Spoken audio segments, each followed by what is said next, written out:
अगर आप भी चाहते हैं कि आरसीएम म्यूजिक के वीडियो सबसे पहले आप तक पहुंचे, तो लाल बटन को दबा के चैनल को सब्सक्राइब जरूर करें और साथ में बेल आइकन को दबाना ना भूलें।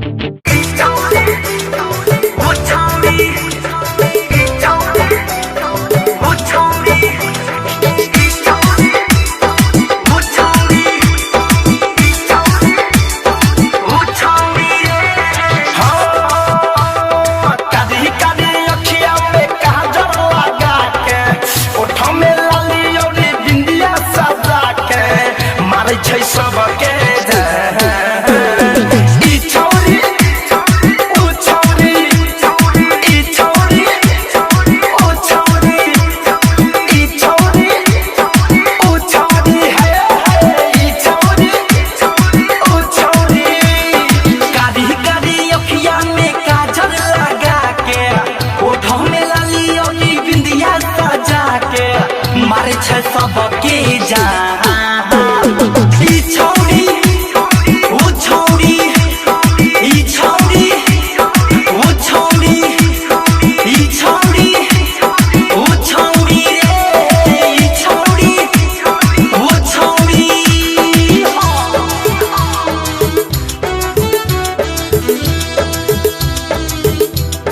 डीजे हरिओम बसंत को डीजे हरिओम बसंत को डीजे हरिओम बसंत को डीजे हरिओम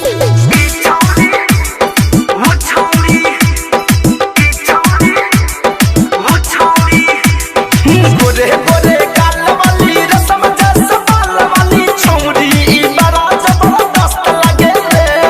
हिरनी जैसन चाल एकर रूप बड़ा माल एकर देखो ना माल बड़ी मस्त लगे रे गोरे गोरे गाल वाली रसम जैसा बाल वाली छौरी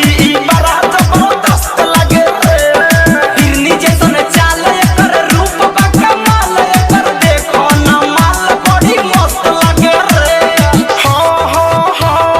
गोरे गोरे बोलिया में पाउडर लगा के चिकम चिकम पेटवा में लोशन लगा के चढ़ली सिनेमा उतार ई छौरी ओ छौरी ई छौरी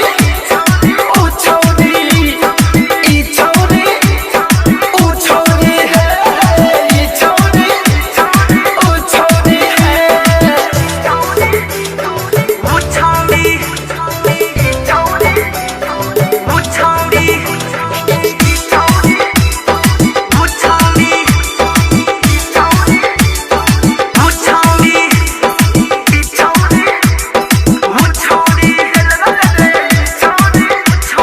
जब से देखल नैन बाटे दिलवा बेचैन बाटे का कहीं कितना परेशान बनी रे धीरज गीतकार हो लागे भइल प्यार हो अब बनी हमर हैरान बनी रे पुत्री धनंजय धड़कन हो लागो तना मन हो का कहीं कितना परेशान बनी रे शैलेश प्रेमी यार हो अब करी है प्यार हो एकरा ला हमू हैरान बनी रे आदित्य मनीष अउरी डीजे महेश आदित्य मनीष अउरी डीजे महेश लागे लेली परा ई छौरी ओ छौरी ई छौरी ओ छौरी ई छौरी ओ छौरी रे ई छौरी ओ छौरी कादी कादी अखिया में काजल लगा के ओठ में लाली और बिंदिया सजा के मारै छै सबके